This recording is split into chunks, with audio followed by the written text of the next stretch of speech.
ആരംഭിക്കോ.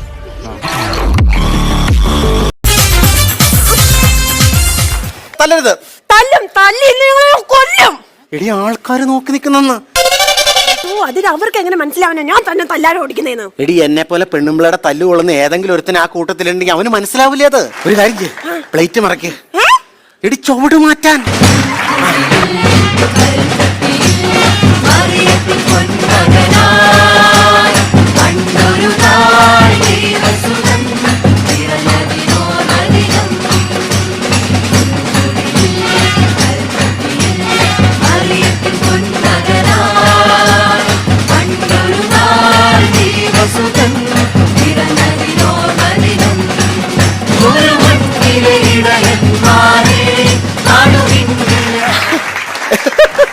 എങ്ങനെയുണ്ട് എന്റെ ഫുത്തി?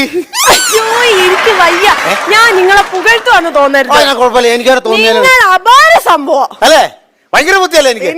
എന്റെ ആ ബുദ്ധി കണ്ടിട്ടല്ലേ നീ എന്നെ കല്യാണം കഴിച്ചത്. അല്ലാതെ നിങ്ങളുടെ ഈ സൗന്ദര്യം കണ്ടിട്ടാന്ന് പറഞ്ഞാലേ ഈ നാട്ടുകാരെല്ലാം കൂടെ എന്നെ ചൂടുന്നവരെ അടിക്കും. ഞാൻ ഇതേ കുഴപ്പം. പരസ്പരം ആരെങ്കിലും കണ്ടു ഞാൻ അപ്പ അപമാനിക്കും. ഏട്ടാ നിങ്ങൾ എന്തെങ്കിലും കൊച്ചു പിള്ളേരെ പോലെ ചുമ്മാ വേണമെന്നേ. ഞാനൊരു കാര്യം ചോദിച്ചാലേ നിങ്ങള് സത്യം പറയൂ. ഇന്നത്തെ എന്റെ വീട്ടിലെ ജോലിയും അടുക്കള പണിയൊക്കെ എങ്ങനെ ഉണ്ടായിരുന്നു?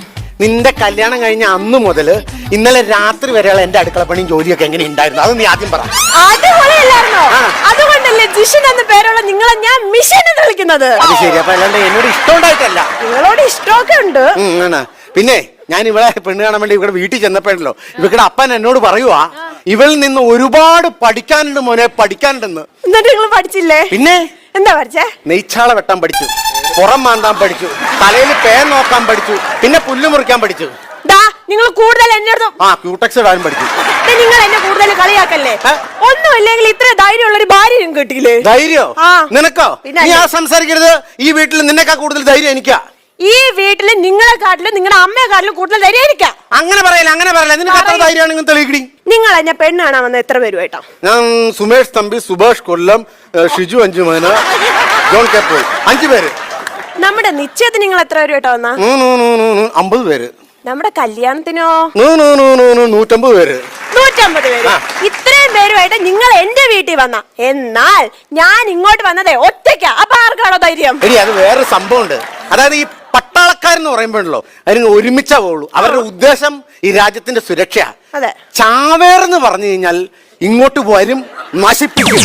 അതാണ് ഇതിന് നമ്മളുടെ വ്യത്യാസം. നിങ്ങൾ എന്നെ ചാവേർന്ന് വിളിച്ചല്ലേ? ഞാൻ ഇതിന്റെ സാമ്പാർന്ന് വിളിക്കാൻ പറ്റുമോ നിന്നെ? ഞാനൊരു പിന്നെ സ്നേഹം കൊണ്ട് നീ ഉത്തരം മുട്ടിയപ്പോ ഞാൻ അറിയാതെ പറഞ്ഞു. എന്നോട് സ്നേഹം ഒരു സ്നേഹമില്ല നിങ്ങൾക്ക് എന്നോട്. നിങ്ങൾക്ക് അങ്ങനെ പറയല്ലേ? ഞാൻ പറയും. ഈ ഭൂമിയിൽ ഞാൻ ആരെങ്കിലും സ്നേഹിക്കുന്നുണ്ടെങ്കിൽ അത് നിന്നെ മാത്ര. കൊള്ളവോ? സത്യവാ. ഞാൻ നിങ്ങളോട് ഒരു കാര്യം ചോദിക്കട്ടെ.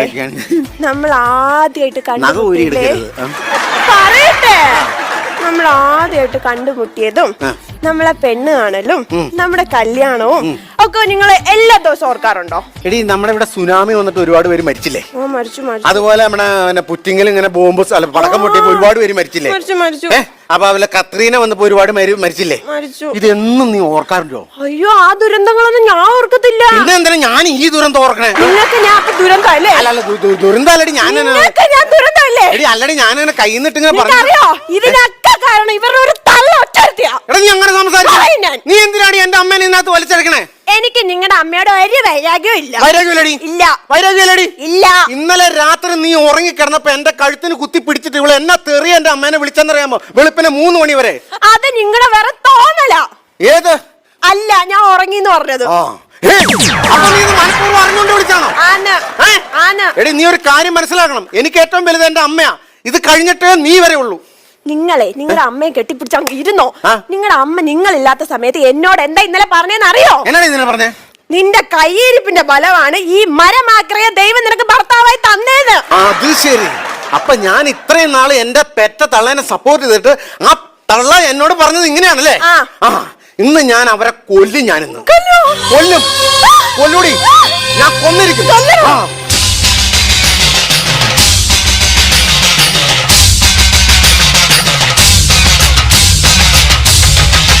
അമ്മ എന്താ ലുലുമാളില്? എന്താ അമ്മ ഇവിടെ വരാൻ കാരണം? ചാകാൻ വന്നതാ. അമ്മയെ ചാകാനോ? എന്തിനു? നീയല്ലേ എന്നെ കൊല്ലൂന്ന് പറഞ്ഞത്? ഞാൻ കൊല്ലുമെന്ന് പറഞ്ഞോടി, ഞാൻ കൊല്ലുമെന്ന് പറഞ്ഞോടി. നിങ്ങൾ ഇപ്പൊ കൊല്ലാനല്ലേ പോയത്? പോയി കൊല്ലു മനുഷ്യ. പെണ്ണുമ്പോ തെറ്റിദ്ധരിച്ചു. കൊല്ലും കൊല്ലും എന്ന് പറഞ്ഞാൽ ഞാൻ കൊന്നിരിക്കും. എന്നാ കൊല്ലടാ എന്നെ. അതിന് അമ്മ ഇവിടെ നിന്നാ ശരിയാമോ? ഞാൻ അകത്ത് പോയി കത്തി എടുത്ത് കോഴീനെ കൊല്ലും. അണ്ട് വട്ടം കരലോട് അമ്മയ്ക്ക് ഞാൻ പോട്ടി ഉണ്ടാക്കി തരും. അയ്യോ, ഒരുപാട് കിടന്ന് ഉരുണ്ട് കളിക്കല്ലേ എന്റെ മോനെ. ഇവൾ ഒറ്റ ഒരുത്തിയുടെ തലയെണ്ണ മന്ത്രം കേട്ടിട്ടാ നീ എന്റെ എതിരെ തിരിയുന്നെന്ന് എനിക്ക് അറിയാവടാ. എന്റെ അമ്മയെ തലയണ മന്ത്രം അമ്മ എന്നെ പറഞ്ഞു. ഞാൻ കല്യാണം കഴിച്ച അന്ന് മുതൽ കൊറണ്ടിപ്പലയും തലയിൽ വെച്ചോണ്ടായിരിക്കണേ. ഇവൻ എനിക്ക് തലയണ തരാതില്ല. അങ്ങനെയുള്ള ഞാൻ എങ്ങനെയാണ് തലയണ മന്ത്രം കേൾക്കണേ? ഇന്നലെ രാത്രി ഇവള് നിന്റെ ചെവിക്കകത്ത് വന്ന് കുഞ്ഞു കുഞ്ഞു കുഞ്ഞാന്ന് പറയുന്നത് ഞാൻ വ്യക്തമായിട്ട് കേട്ടടാ. ആ എടി, ഇന്നലെ നീ അമ്മയുടെ കുറ്റം പറഞ്ഞില്ലേ? അത് പുള്ളിക്കാരത്തി കുനു കുനു കുനാന്നാ കേട്ടാ. വ്യക്തമായിട്ടൊന്നും കേട്ടാ. നല്ല വ്യക്തമായിട്ട് കേട്ടടാ. തോന്നിവാസം പറയരുത്. ഞാൻ ഈ അമ്മയുടെ മോൻ എന്താ പറഞ്ഞു കൊടുക്കുന്നെന്ന് അറിയാവോ? എഴുതാനും വായിക്കാനും അന്നോടത്തെ മനുഷ്യനല്ലേന്ന് കരുതി 2-3 അക്ഷരം പഠിപ്പിച്ചു. അതൊരു കുറ്റമാണോ? കുറ്റാണോ അമ്മ? അത് ഞാൻ പഠിപ്പിച്ചത് ആ അമ്മ ആറാട്ട്. അങ്ങനല്ലല്ലോ മരുമോള് പാപ്പിച്ചത്. ആ അമ്മ ഇറങ്ങിപ്പോ, അങ്ങനല്ലേ? കേട്ടായിരുന്നോ? ആ കേട്ടായിരുന്നു. ആ കേട്ടായിരുന്നു. കാര്യായിപ്പോ നിങ്ങൾ കേസോട് പോയി.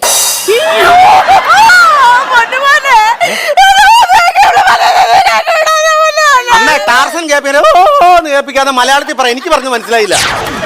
എന്റെ മരുമോള്, അവളെ ഞാനേ ഈ വീടിന്റെ വിളക്കായിട്ടാണ് കാണുന്നത്. വിളക്കാട്ടടി കാണാം. വിളക്കാട്ട് എന്റെ അമ്മ.